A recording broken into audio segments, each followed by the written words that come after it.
হয়। আপনারা দেখেছেন সেই ফ্যাসিস্টের দোষর যে চেয়ারম্যান খুরশিদ আলম পদত্যাগ করার পরে ইসলামী ব্যাংকের কার্যক্রম অনেকটাই স্বাভাবিক হয়ে এসেছে, গ্রাহকদের আবার আস্থা ফিরে এসেছে।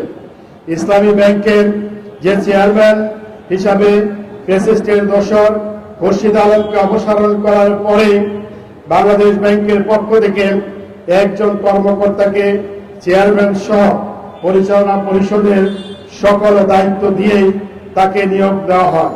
ফলে একজন ব্যক্তি এখন যে ব্যাংক পরিচালনা করছেন এটা কোনোভাবেই সমীচীন নয়। ইসলামী ব্যাংকের মতো একটি বৃহৎ ব্যাংক একজন ব্যক্তির মাধ্যমে পরিচালিত হতে পারে না। সেই কারণে গ্রাহক ফোরাম দাবি করে আসছেন অনতিবিলম্বে ইসলামী ব্যাংকের পূর্ণাঙ্গ পরিচালনা পরিষদ ঘোষণা করতে হবে। ইসলামী ব্যাংকে সৎ, যোগ্য, পেশাদার ব্যক্তিদের সমন্বয়ে একটি পরিচালনা পরিষদ গঠন করতে হবে। আমরা আমাদের দাবির সমর্থনে বিক্ষোভ মিছিল করেছি। আমাদের দাবির সমর্থনে আমরা স্মারকলিপি দিয়েছি। বাংলাদেশ ব্যাংকের গভর্নরের প্রতিনিধির সাথে আমরা কথা বলেছি। আমরা অবস্থান কর্মসূচি সহ বিভিন্ন কর্মসূচি পালন করেছি। বিগত 28 তারিখে আমরা সর্বশেষ বিক্ষোভ মিছিল করেছি। সেই বিক্ষোভ মিছিলে আমরা ঘোষণা দিয়েছিলাম 1 সপ্তাহের মধ্যে যদি ইসলামী ব্যাংকের পরিচালনা পরিষদ গঠন করা না হয় তাহলে সারা বাংলাদেশের গ্রাহকদের নিয়ে আমরা একটি মহাসমাবেশ করব। সেই মহাসমাবেশের মাধ্যমে আমরা আমাদের দাবি আদায় করব। কিন্তু এখন পর্যন্ত পরিচালনা পরিষদ গঠন করা হয়নি, পরিচালনা পরিষদ ঘোষণা করা হয়নি। সেই কারণে বাধ্য হয়ে আমরা নতুন কর্মসূচি আজকের এই সংবাদ সম্মেলনের মাধ্যমে ঘোষণা করছি। সম্মানিত প্রিয় সাংবাদিক বৃন্দ, গ্রাহকদের মাঝে আস্থা ফিরিয়ে আনার লক্ষ্যে ইসলামী ব্যাংক বাংলাদেশ পিএলসির পরিচালনা পরিষদ গঠন, প্রকৃত মালিকদের নিকট তাদের মালিকানা ফিরিয়ে দেওয়ার দাবিতে সচেতন গ্রাহক ফোরামের আজকের এই সংবাদ সম্মেলন।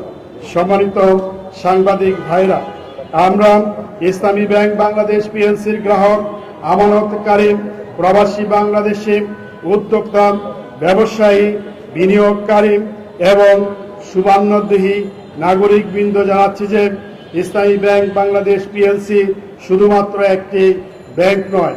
আপনারা জানেন এটি দক্ষিণ পূর্ব এশিয়ার সর্ববৃহৎ ব্যাংক, সারা বিশ্বের 1000 ব্যাংকের মধ্যে অন্যতম শ্রেষ্ঠ ব্যাংক।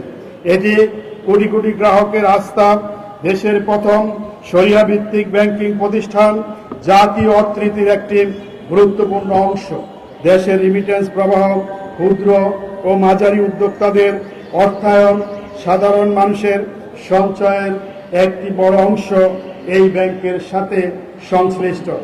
ইসলামী ব্যাংক বাংলাদেশ পিএলসি রিমিটেন্স আর্নের ক্ষেত্রে প্রায় 30% রিমিটেন্স আর্ন করে থাকে।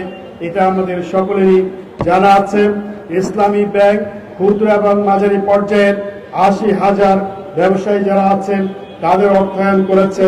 বাংলাদেশের সর্ববৃহৎ আরএমজি পোশাক শিল্প কারখানায় সবচেয়ে বেশি বিনিয়োগ করে ইসলামী ব্যাংক জাতীয় অর্থনীতিতে গুরুত্বপূর্ণ অবদান রাখছে।